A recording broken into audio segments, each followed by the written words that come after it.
Oh God, what's wrong with his hand? Every time I do a Professor Jack's, I've got a jacked up hand of some sort. Remember last time I'd broken the What's this? Your one finger was like one finger was. So I'm Professor Jack, and I'm Professor Jack. What do you do with your hands? And then you show you got a head wrap. That's the joke. Every time there's different women until finally one time it pans up and you're like one eye. Looks like a deadite. Welcome to the Deadzone Podcast. Deadzone is the sci-fi tabletop miniature skirmish game from Mantic Games. And now, here are your hosts Rob Harper and Jack Pike. I am your announcer William Randolph Wintergreen.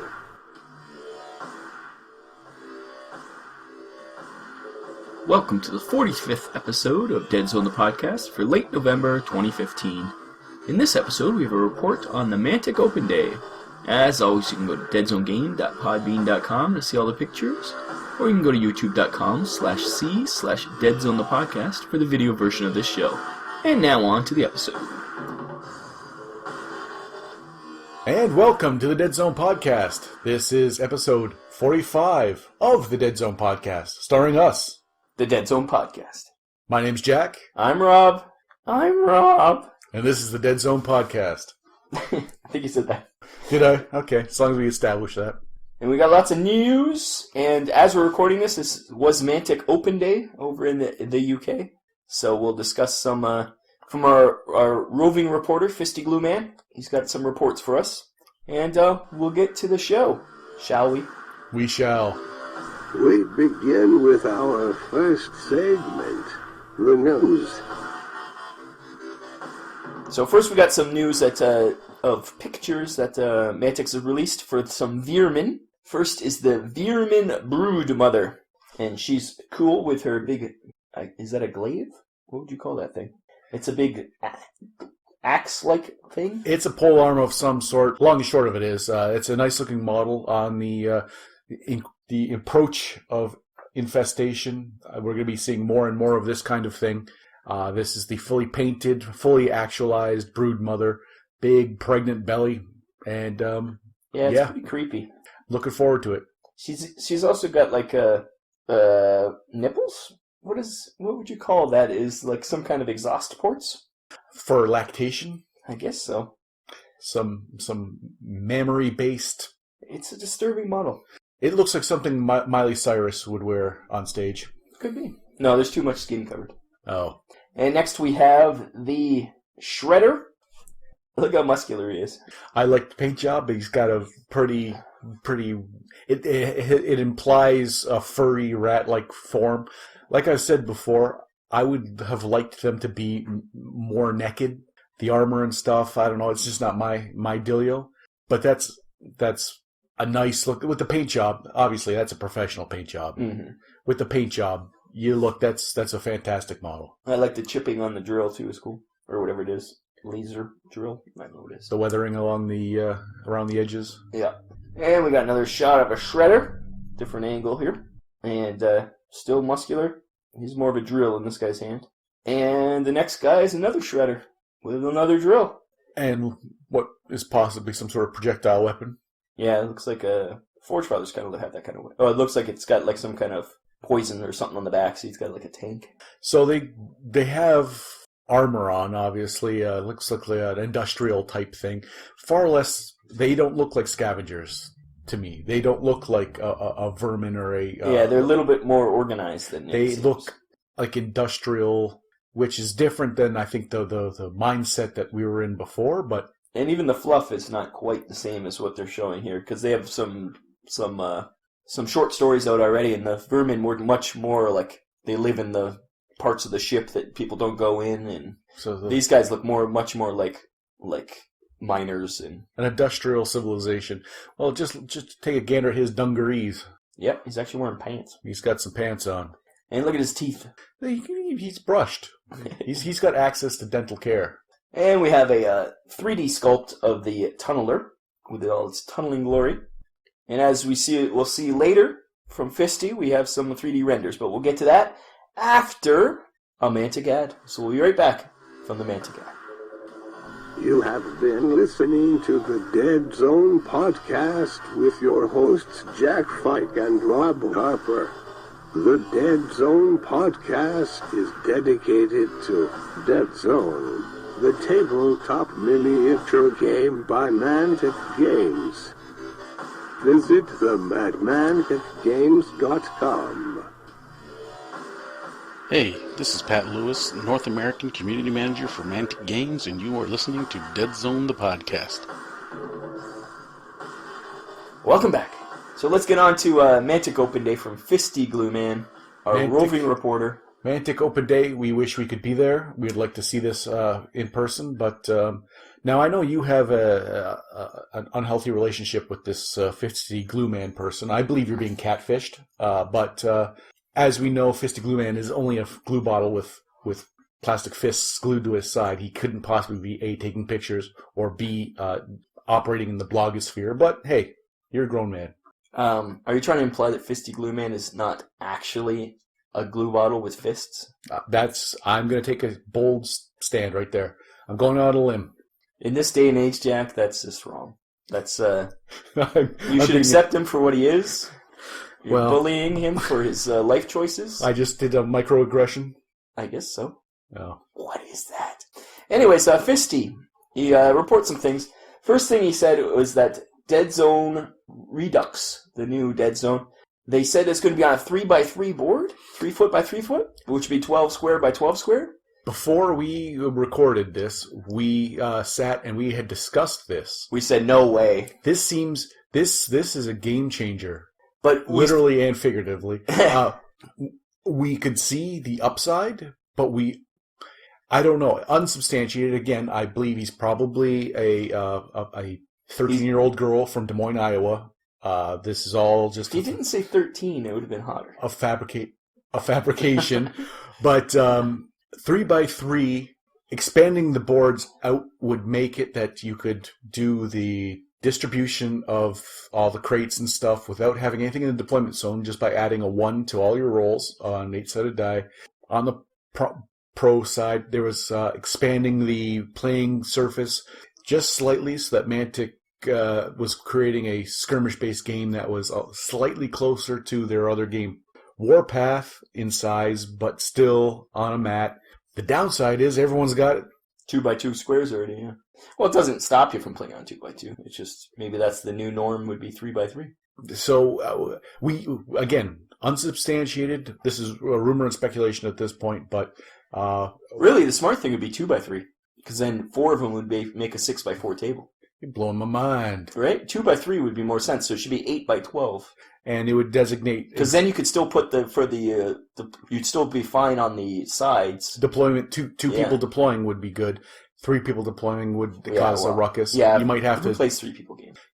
Then you'd have to make special rules or something like that. But yeah, 2x3 board would be much more smart. Anyways, that's the rumor. Another rumor is, this isn't so much a rumor, that there's going to be a new Project Pandora-like game, which was the original kind of space age dungeon crawler that Mantic did, but it's going to be much more similar to Dungeon Saga, but for sci-fi.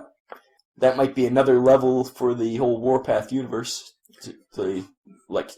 Single model, you're RPGing almost.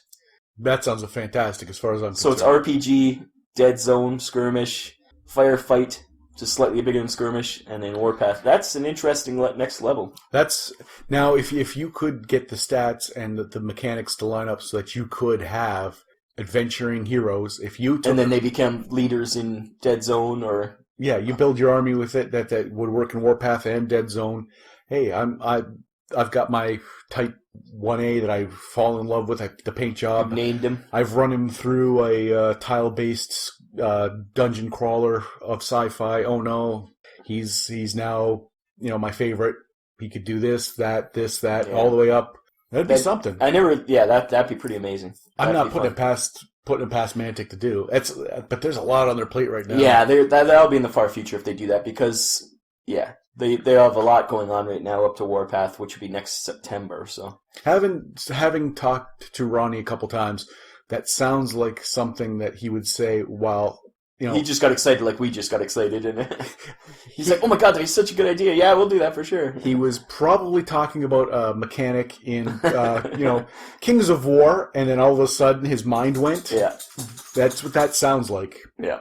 But... And somebody asked him if there's the new beta for Deadzone Redux is going to be out, and what their answer was soon. The same answer we've been getting for months now, so I think they are really trying to tweak the rules. But on the plus side, we have had our hands on the beta rules for quite some time. You ruined it! Oh. What's wrong with your reveal? Yes, we do have the beta rules. Community Pat, after being... He was we wooed him with some Joe Louis. Yes, there was bribery, there was begging, there was public shaming and threats. So between all of those things, he graciously handed over some beta rules, and yes, we have been playtesting. We have been enjoying them. Everything you've heard from Andrew from Family Gamers 777, Coach, yes. Coach, what he said was right. He was... Yeah. Everything you've heard about the Deadzone Redux, it's faster, bloodier, different, but the same. What Community Pat said on our show, everything, and it's a work in progress. You can see it's starting in one spot, and it's moving, it's a living... Right now, it's still just a living thing, but it's going in the right direction, and for reasons that I wish I could tell you. But...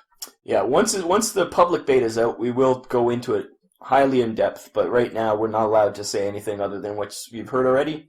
We've been sworn to secrecy until we're allowed to disclose more as proof of our ability to be a reliable source. We have to. Yeah, keep our mouths shut. Yeah, but it's fun. We're playing the hell out of it. And speaking of keeping their mouths shut, there was a new game shown at Mantic Open Day, but it was top secret. They all had to sign NDAs. But I think I know what it is. Was it Bum Darts? It was not Bum Darts. Well, that was a top secret game that they played back there. But no, I think it's going to be a Walking Dead. I think they're doing a Walking Dead game, miniature game. Because there was one video where Ronnie was getting interviewed. In the background, there was Walking Dead, and then they were talking about the next game will be post-apocalyptic, and so new IP, and I think that just like Mars Attacks, this is their next IP. That they purchased Walking Dead as their, for whatever legal wranglings, they've licensed Walking Dead as a miniature game. Yep. You think so? Yep. Mark my words, you heard it here. I'm going on board with you. Right now, the Kings of War zombies could easily start a huge rank of zombies. You add a couple cowboy hats, a clown suit. Suit? There's always got to be. You ever watch a Romero film? There's always one zombie. Yeah, but this is Walking Dead, so it has to be specific. You got a little Carl. Oh, I wouldn't. And Rick. No. And then all the other people I don't know because I don't watch that show. No, it would be a Walking Dead world game, but you wouldn't be playing those characters. Yeah, I think you will be because you don't want it to be like Zombicide, right? They already have Zombicide. So I think it is going to be literally those characters. Okay, so you've heard it here. They're making a Walking Dead game. Maybe. That's our rumor. And we heard this from nobody. This is all in my brain. So nobody leaked this to us. And, we also, Fisty had some pictures. Let's see some pictures. This is the 3D print of the Asterian vehicle, the Chora, I believe is called. Now, we've seen these artists' renditions of these, and we've also seen the computer rendered, but this is the actual physical object now. Yep. 3D print, they had him there. And he looks good, looks delicate, like the arm parts. If that's fine cast resin, then this is 3D print. This won't be that. Yeah, but if it is fine cast resin that the final is in, it will be powder. You'll open up the box and there'll be just shards. No, it's hard plastic. It's gonna be in hard plastic, so it should be fine. It's just that's a very delicate spot.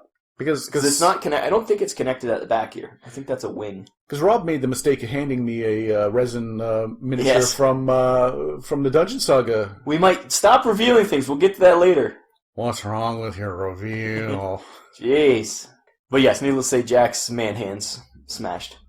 I don't know my own strength. And here we got the Tunneler. It's very chubby. It's chubbier than I thought it would be. Yeah, it's a little squatter than what I had envisioned, and the drill looks a little different than what I seem to remember. It's got the 3 drill heads like the real ones. Yeah, but just the position and the size compared to the funnel at the front. But I really like in front of the treads, they've got, it looks like it scoops away the detritus, the debris away from the treads so it can move forward. It's got a nice turret on top. What we would need next time is maybe something for reference there, like a person? Like like a miniature beside it. I'm not telling Mantic how to do their display cases. I think I have actually. I think later someone must have said the same to him because I have seen other pictures that other people have taken with a miniature there. Okay, I started getting a little lofty for my own. I was being the king of France there for a second. I don't mean to tell you what to do with your displays, but I would have put something there because it looks like a sizable piece, and it would be more impressive the bigger it is. So that's just me. And also we got the Forge Father tank. This one is the one with the 4 guns on top, and he's looking like a tank. He's a little higher than I thought it'd be too. It might be something to do with the. You never know. It might be something to do with the pictures, the angles and stuff. It's hard to tell exactly, Oh, like a little bit of foreshortening, and a little bit of. It could be until you get them in your hands, you never really know, but. It looks like a tank. It's a cool angle he got from that, though. We never really see it from this angle. No, that's the thing. We saw like some from kind of down 3/4 vision. This obviously he took the picture because the tunneler's in one spot. The stuff was in the way. But it's a angle that you don't see. We haven't seen yet, and it shows some details that the vehicles are going to. If you could afford the vehicles in Deadzone. Like even the price, or even in a campaign, or like cost-wise, somehow, price-wise, somehow, if you could, that would be sweet. And here's all 3 vehicles in the same picture, so you get a scale amongst themselves, which is cool. And the Asterion thing is a lot bigger than I thought it would be. It's quite a bit larger than I expected. Even just those nacelles on the pilot, you can see where he sits, where he's at the front there. Yeah, he's got his goggles on, claiming about this is pod racing. But you can see the nacelles on the side. It does look like a backwards pod racer. You can see that the side is almost the same size as the tank. That's a big piece. Pod, yeah. I don't know. Like for the side of the board, the size of the Deadzone board, if you had a cluttered. Like debris strewn. Try and park that on there. Well, it's not for Deadzone. Between the buildings and stuff. Yeah. I'm just saying. Use it as that would be a piece of terrain. You throw it in there, and you could fight around it. That would be awesome. Just take it off a stand. Just tip it over. Yeah, I don't even know if they will end up being on stands because they're vehicles. But like even in here, you could stand a guy in behind the nacelle, use that as cover, and that'd be fun. Paint it up like it's crashed, so it's just. That's expensive to do. I saw those prices. That's not expensive. Mantic's basically giving away these things. Yeah. I saw. Okay. Yeah. It's my money. No, it is your money. You bought it. I shan't be modifying your vehicles in crashed scenery. Note to self: don't give Jack anything to modify. This is a Veerman sprue that they have ready. This is the prototype. The real ones are on a ship, ready to come to England to get ready. He looks good. He's got all the options. Definitely gives you a lot of options with your Veerman. Yeah, just looking around, you see some tails, some heads, some legs heads and stuff. There and guns at the bottom. I'm looking forward to when we get ours. Yep. And here's another sprue. This one is just a different. Is this the? This might be Forge Fathers. Actually, it looks like, or maybe not. No, those are Veerman. Are they Veerman guys too? Veerman legs, and yeah, that arm. They're squatty like Veerman. That's a beefy rat arm on the top right hand side. And they got rocket launchers and stuff in that one. And they also got shots of the new infestation terrain. So all the piping, and it's actually on the sprue here. They just kind of threw them on top of each other, but you can see generally what they're going to look like when they come to us. I'm really excited about the diamond plating. That's going to really mix it up. Right now we've had the battle damage terrain, the regular terrain. We've got quite a bit of all of it, but we're going to be able to, just with the stuff from infestation, make some more pieces, mix it up a little bit. It's going to. I'm looking forward to not only this for just the aesthetics, the pipes, all the other nonsense, but if we expand our games, we're going to need some more scenery in general. So and variety. It's good to have variety. And variety for playing with. We have a couple buildings that are big, a couple buildings that are small. We've got plenty of variety. And they got the conveyor belt. We'll have to figure out how to use that one. A mechanic, where if a guy's standing on there, he keeps getting shuttled along. He just keeps moving along every round. Yeah, that'd be funny. It'd be good for your stage 1. It'd be faster than him walking. He's on a moving walkway like an old lady, so people are behind him trying to get by him, but nobody can. And that music that's... Stand to one side! That old cartoon music for anything industrial. Then he's just standing there. Yeah. So there you go. That is Mantic Open Day. Thank you, Fisty Glue Man. Always go to our webpage at deadzonegame.podbean.com, and we'll have links to Fisty's pages there for you. So you can go check him out. Right from the source. I'm sure he's got other stuff on there. He's got a lot of stuff about Kings of War and Dungeon Saga and things like that. But we're focusing on the Warpath Dead Zone. And we'll take another break from our buddy over at Miniature Mountain. Yes, there has been a name change. We have to do a new... we'll get Wintergreen in to do a new bumper. What? Is Wintergreen not well? It's just been Remembrance Day. It gets to Christmas. He gets depressed. I don't know. We might have to take him out for some fish and chips. Well, you can do that. Okay.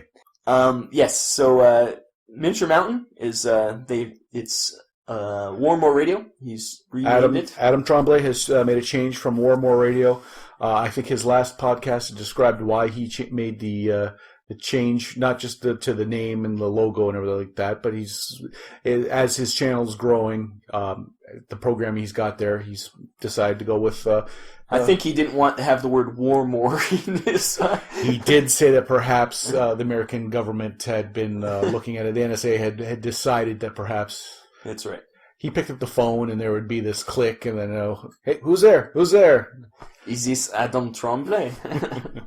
Why, a Frenchman worked for... I was trying Russian. No? Not Russian? No, not Russian. No. Long story short, we'll make a jingle. Miniature Mountain, when you want some miniature news. Miniature Mountain. Forget those miniature blues. There you go. We'll have to do a jingle, yeah. Miniature Mountain, they come on sprues. Miniature Mountain, nobody wants no who's. Doesn't work. You ruined it. Yeah, forget this whole thing. Anyways, you still go to Warmore Radio. It will still take you to his page, and eventually it'll be a link, not a link, but it'll just shuttle you on to the regular. So Warmore Radio for now. Adam Tremblay. We'll let you know when it officially changes over to Miniature Mountain. Yes, our friend, our snowbound friend. Yes. In the Great White North. It's time to enter the Strike Zone. The Strike Zone Podcast is the ultimate guide to the miniature sports game, Dreadball. From the ringside seats of an underground Dreadball Extreme match to the glitz and glamour of Dreadball Classic, the Strike Zone strives to bring you the latest and greatest Dreadball has to offer. I am your host, Adam, aka Mr. Voxman, and you can find out more at warmoreradio.com.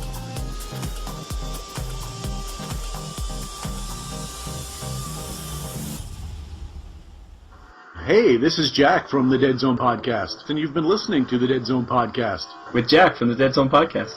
So much Deadzone Podcast, it'll make you vomit. It is shout-outs time. And we're back! I hate that commercial. I hope it dies. Oh, ouch. Don't make it cry. And we'll have some shout-outs. Our first shout-out's from Paul Hempsall, and he has the dreaded Marauders for us. I think he sent them just to taunt us. Those are some lovely mob beasts. Oh, the mob beasts are awesome. Yeah, they look like the ones we did. They're very similar. Yeah? Except for the basing, you could put them in with the mob beasts we did. They have the same. They're just the colors you paint mob beasts. It begs for that. The liony mane requires that. The fur, everything. And if you don't make those jaws look like just metal. Yeah, like bear traps. You've really dropped the ball. I like those. I do like this guy. He looks like he's getting blown up. Now, is he just beside an explosion, or is he on a... He's the sniper that's usually prancing, but he put an explosion in front of him. Looks like he's getting blasted away from the explosion. Oh. Nice touch. The prancing goblin has been injured, possibly killed. That's hilarious. That's nice. Nope, there's a better shot of him. The prancing goblin, and then he's got a nice, what are they called? The suits, Ripper suit. And I do love that goblin getting blown up. That's hilarious. Because it's got a little crater, it's got the flames, it's got the smoke. And his face is like, ah! Oh no! And we got another close-up shot of the other suit. What are they called? Rainmaker? Yes, that's the one that thing rampages. Yeah. And we got the Commando. The Commando, which I like them. Yeah. I can't say that I like any Marauder model. That goes against everything. Yeah. Like my DNA itself is starting to dry heave. But the paint job's fantastic. And we got the old leader. You can tell because he's standing. He's got his hand on on his box. Yeah. Yep. Easy. And we got the bunch of commandos there. Thank you from Paul. And we also have from our friend Heretic 30K. He did some Brockers. I haven't heard from Heretic in a while. No, he's been busy making Brockers, it seems. Yeah. And what is that? The secret weapon? Yeah, I believe he has it on the secret weapon. Yeah, the secret weapon tiles underneath them. These cool-looking Brockers. Oh, he can afford secret weapon tiles. Oh, he's the one who showed us the secret weapon tiles originally. Hey, Mr. Fancy Pants. He's a fancy lad. Look at you, the King of France. I like the guy with the hammer and his like hair sticking straight up. Yeah, that looks like well, I don't know if he does professionally do painting because that looks. I assume he does. I must to say that that's just a layman's paint job would be. If he doesn't do it professionally, he probably should. He probably should. But it looks like that shot there looks like, you remember the White Dwarf magazine you'd get from... No, I'm not aware of this magazine. GW. Oh, GW. It looks like you'd flip it open. And shot from inside GW. Yeah, like that's... It is cool, because the guy's like operating his little drone, and the guy with the hammer, is he a Huskarl or something? I don't even know. He's got a tune, that guy. He's got I like his hand on his belt. Hammer. I like the model, but is the model really like that? Because that's a really nice model. I think that might be a modified model. I refuse to believe Mantic model looks that nice. Wow. Well, Heretic, let us know because that's cool looking. It doesn't. I would like to buy one. That doesn't look stock, but if it is, that's cool. Yeah. I wonder what it is. Yeah, I don't think it's stock. I can't believe that a hammer over his shoulder like that. And the hair? If you're listening and you want to see this picture that we're gushing over, go to our website and take a look. There's a dwarf with his hammer on his shoulder, just standing there, all defiant. And it's is that his hair? Yeah, it's his hair at the top. He's got a coif at the top. Yeah, he's got a coif. Yeah. Okay. Well. Editor's note: that is a Forge Father from the Forge Father Brocker booster, and he is awesome. So go and buy him. We're idiots. Very nice, very nice. Is there something else from... Yeah, he did some Peacekeepers. Standing on the Mantic train. Yep, classic. When we were at Adepticon... That was everybody. Everyone had it. The train is cheap enough that you can just take a piece and bust it up and do that. It looks good enough for basing. I think he's using... Look at this. This is a Mantic, though. This pipe. I think that must be for something else. That's pretty cool. But the model... I like the color on the models, too. That blue. I think it turned out really nicely. Oh, yeah. Nice squad of nice dark blue Marauders. Peacekeepers. Did I say Marauders? That's horrible. That's shameful. Pay attention. Shameful. Get your head in the game, Rob. We're professionals. Now for a segment we call Our Stuff. And our stuff, first of all, I'd like to say my stuff. I didn't do anything. Oh. Jack. Not a goddamn thing. That's not true, Jack. Oh. Jack made his Robo-Spider. A Robo-Spider. That came with the... Dreadball Extreme. Dreadball Extreme. It was possibly... We haven't played it. It's possibly an MVP of some sort. Yeah. It's a giant robotic spider. So I painted him up. I took his stand off and I hot water treatment. He's Restic, so it is possible. That's why I love Restic. Before, he wouldn't stand. He was poised in such a way. His butt would always fall back. Yeah, he was poised in such a way because he had a stand for Dreadball. You needed to know his orientation. You needed to know his threat hexes and stuff. So I took the stand off, reheated the legs, made him walking. Now he just saunters around. like a saucy little wench. Yeah, he's got some nice color variation you go in there. You did a lot of he's got like armor plates because he's actually he's actually a real spider, right? Like I told you, when I started, I had one thing in mind. The paints revealed something else. He's a spidery creature wearing armor plating, and I didn't do the armor plating individually the way I would have had I really taken a look and looked, because he's got limbs with armor joints, and so. But I'm not going to complain. I like the way he turned out. He looks awesome. He's got like a natural beetle-like. But it still looks I think it looks like metal still. Metal, but I also wanted like a iridescent beetle exoskeleton type thing.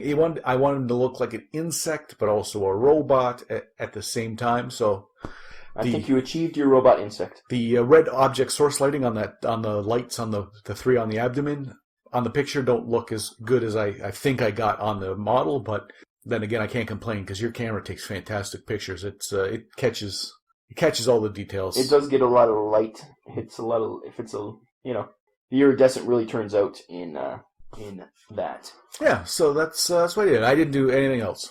No, well, not for Deadzone. And what we did do, we'll get back to after the break, because we have nothing else to talk about, so we'll have some filler.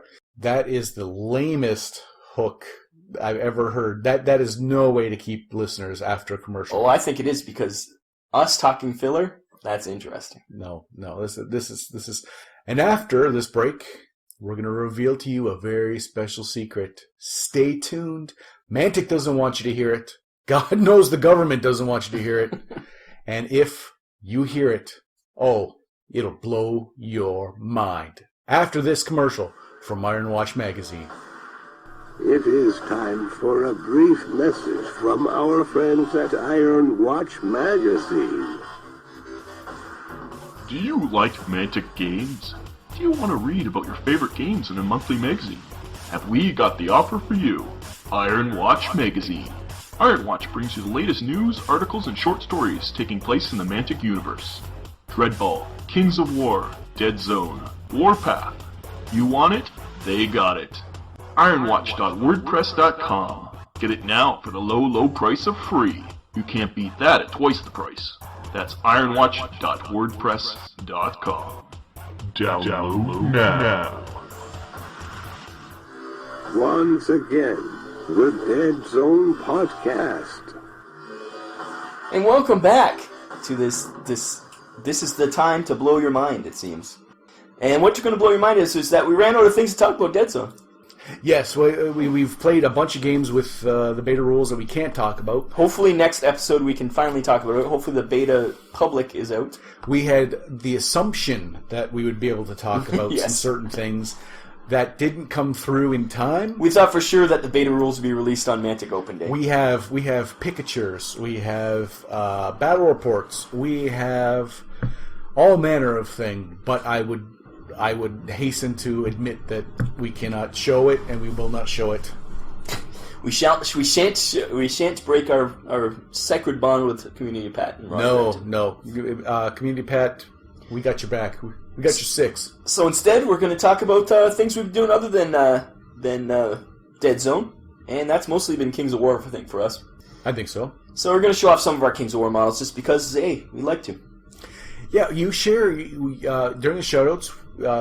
We've had people showing their mods, their paint jobs, their everything. So we like to think that being part of the community, that you would like to see some of the stuff we do, and even if it's not Deadzone specific. Yeah, it's filler. Once in a blue moon, we get some filler going. You don't sell things well. Filler's a time-honored tradition on Vinland Old Time Radio. Yes, it is. Yes, it is. It's not something that's just thrown away. So the first thing, I might as well go first, and I've been painting like a madman. I had some Wrath of Kings Gritzy werewolves, which I'm going to use in either werewolves in the undead or werewolves in the herd army. So the first one I got here is he's like the werewolf leader, so he's got much more of a goat head, and he's going to be my leader for the old herd. And I also have cool meter knot bases, and this one's they're like Celtic crosses kind of and stuff. And I think they turned out cool. Now, you sent me this in an email during the week, and there was a saucy-looking female young lady in a bikini top in one of the pictures, and are all of these now that they're mostly? I was gonna get to that, Jack. Oh, what happened to your reveal again? What happened? What was you gonna say? What are you gonna say about them? Most of them are from Wrath Kings. They're all from Wrath of Kings. Oh, she is too? Yep. Oh, okay. Yep. They all are Wrath of King werewolves. Okay. And there's all different sizes and shapes. And it was mostly what? At Mantic Night, you got a couple werewolves from. Yep, I have normal werewolves. Yeah. Normal werewolves. So you got a. I got a lot of werewolves. You can use the normal werewolves in Undead Army if you want. No. Oh.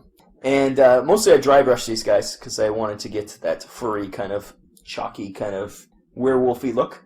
And I think they turned out alright. They do look nice. And here's your saucy wench in her bikini. Yeah. She is a female werewolf.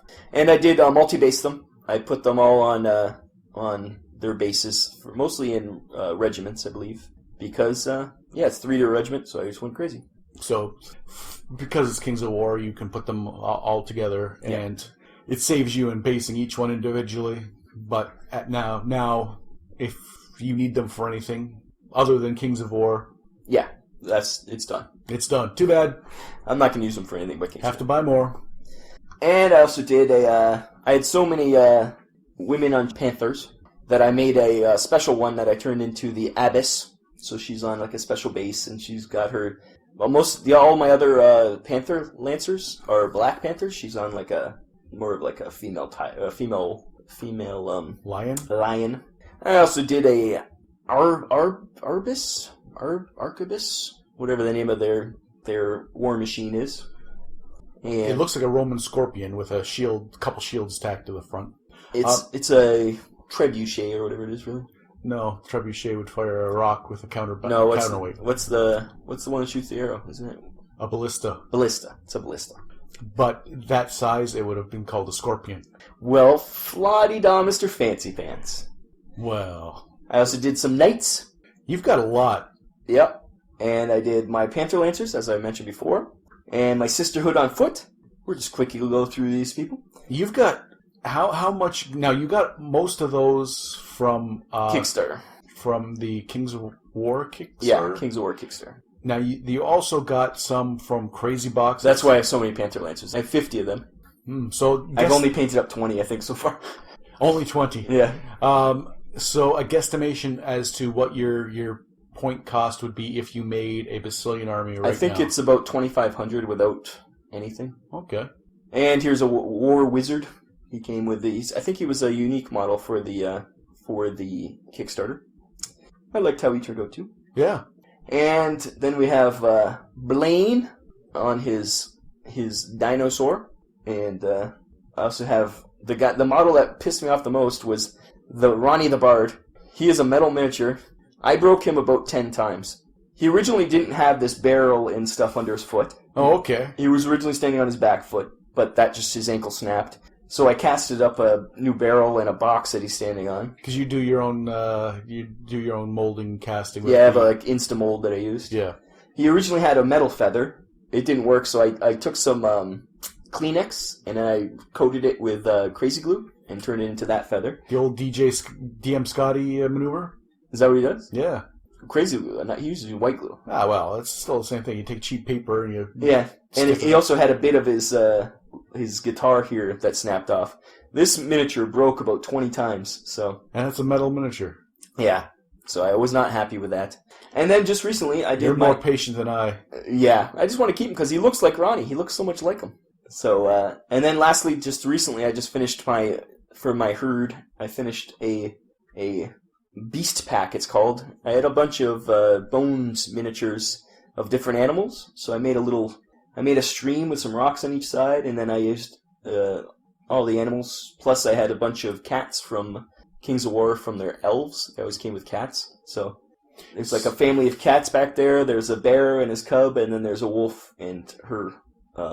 I don't know what you call it. So it's just wildlife gone amok. It's called a beast pack, and who knows what it's supposed to be because it's the herd, and we don't have that book yet. But I was like, oh, I have this idea. I want to make a stream. The stream has the fake water effect in it, so you can't see it so much on the pictures, but it's yeah.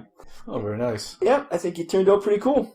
And what have you been up to, Jack? You've been working on your guys. You did your Wrath of King Hadros. I did most of them. I have to get extra pictures. I do have a picture of the crab guy. They're not based. In fact, they're just painted, but literally just laying in a bucket right now. They look Cthulhu-esque horrors. I've heard a rumor about the new Uncharted Empires that the Night Stalkers are Cthulhu-esque, which means that instead of doing my Hadros was going to be a abyssal, but like a Cthulhu-esque, like a Lovecraftian abyssal take. But I think there might be an actual look. But there's going to be a rumor has it a merfolk type. Yep. And the Hadros aren't really Cthulhu-like, but more, if you really get down to it, squid and jellyfish-like. So and crabs.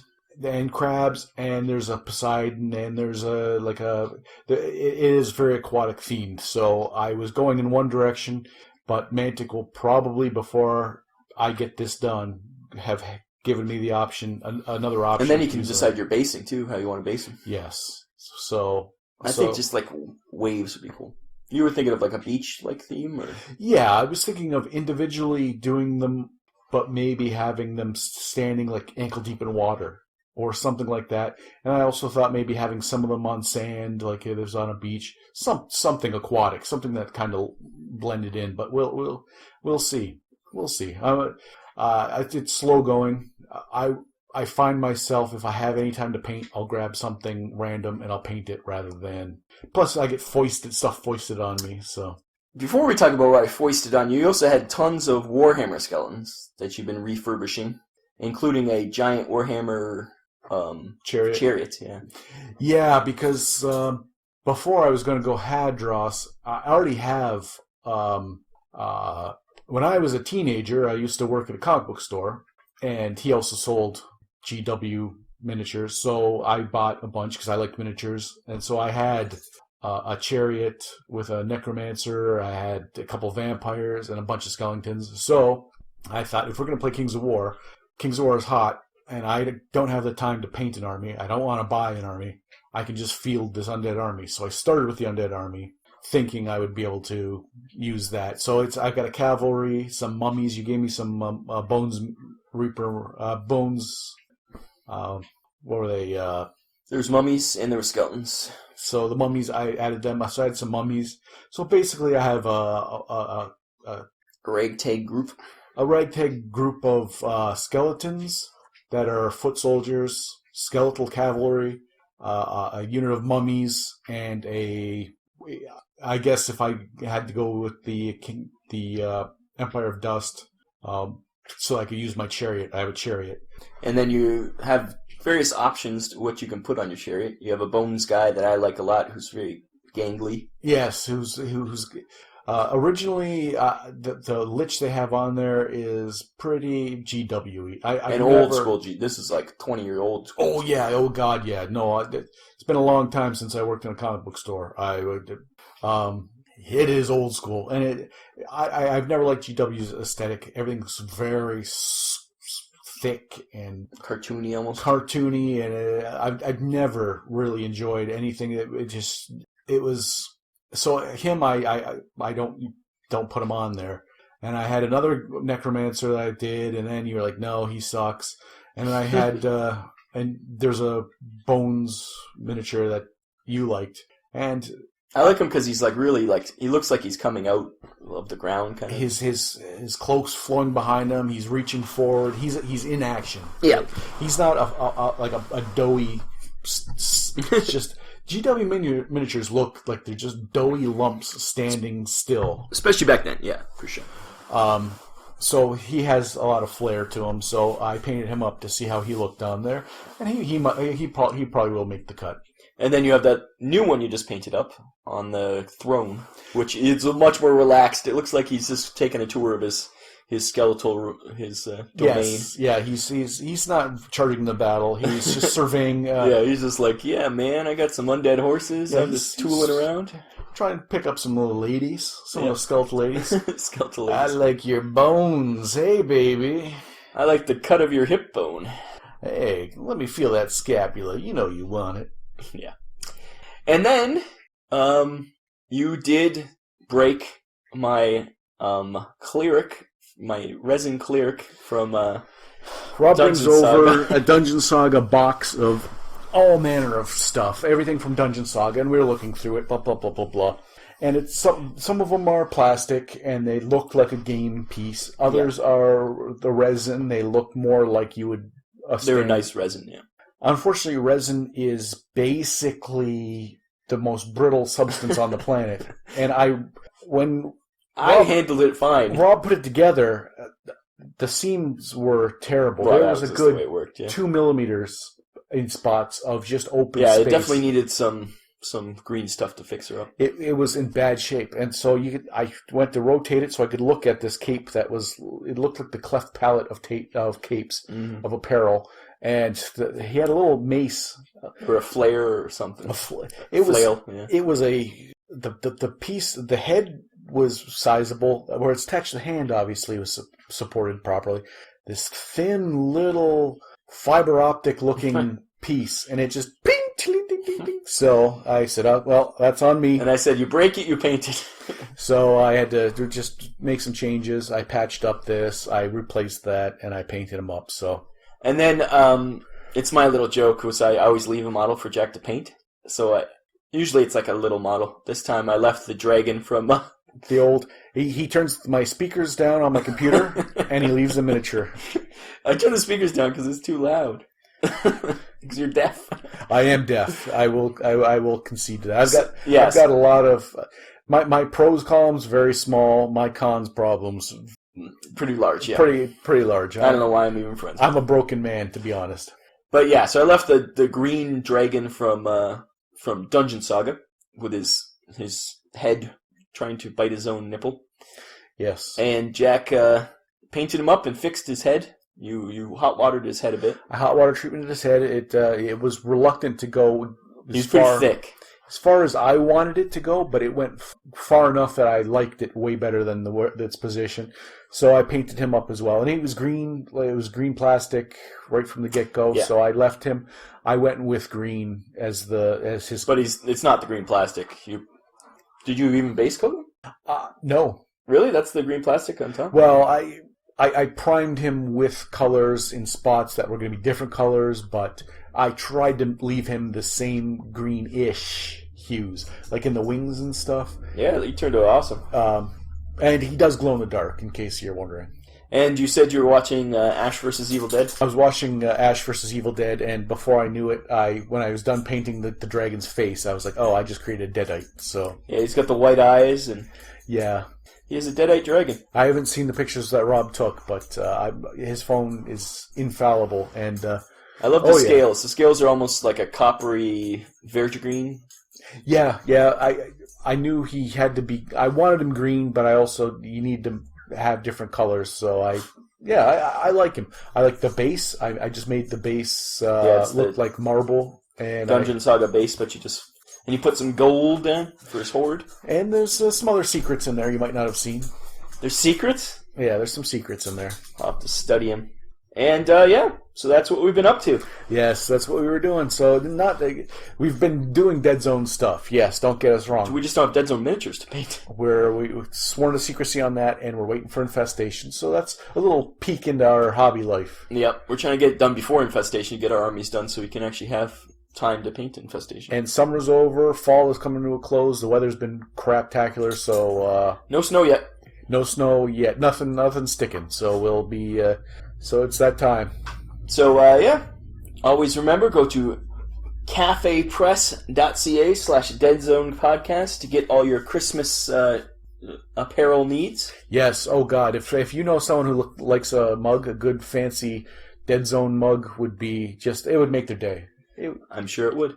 I, for one, I'm looking forward to my Deadzone shower curtain. I think they have shower curtains there. Well, duh. And yeah, it's been fun. We'll be back soonish once we can talk about Deadzone Beta. You're not going to plug your blog, your unboxing blog? Well, it's been on hiatus because I ran out of space. Of pictures. I'm going to have to figure out another way to get pictures onto my blog. Oh. So that is at falleninfantry.wordpress.com. But yeah, right now there's been nothing new because WordPress wants you to pay. Can't blame them really, but I'll figure out a way to get past that problem. And until next time, I'm Rob. And I'm Jack. And we'll be back with episode 46, which will hopefully be DZR Beta 2.0. Extreme. Deadzone Apocalypse. The end. Thank you for listening to the Deadzone Podcast. I have been your announcer, William Randolph Wintergreen. Visit the website, deadzonegame.podbean.com. Email your hosts at deadzonepodcast@gmail.com. On Twitter, you can follow the show at Deadzone Podcast. The Deadzone Podcast is a production of Vinland Old Time Radio Productions.